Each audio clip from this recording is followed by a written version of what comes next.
Hello guys and welcome back into a new brand video. In today's tutorial, I'm going to show you how to update stock in WooCommerce. So make sure to watch the video to the end and follow these simple steps. To first, you will need simply to uh, enable the stock tracking or the quantity tracking for your products in WooCommerce.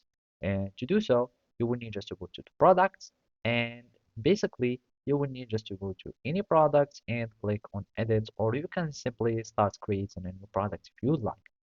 And simply we can, for example, go to these products here. I'm going to click on edit, and as you can see, we have many tabs here, and the one that we are interested in is the inventory tab.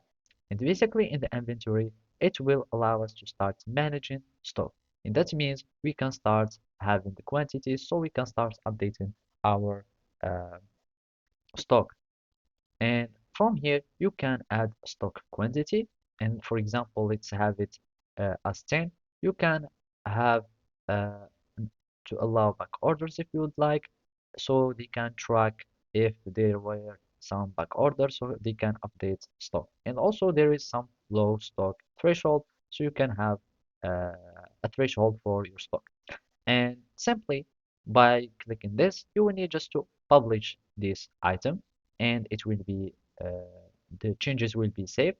And whenever there is a purchase for your stock or for your product, the stock or the quantity will be subtracted.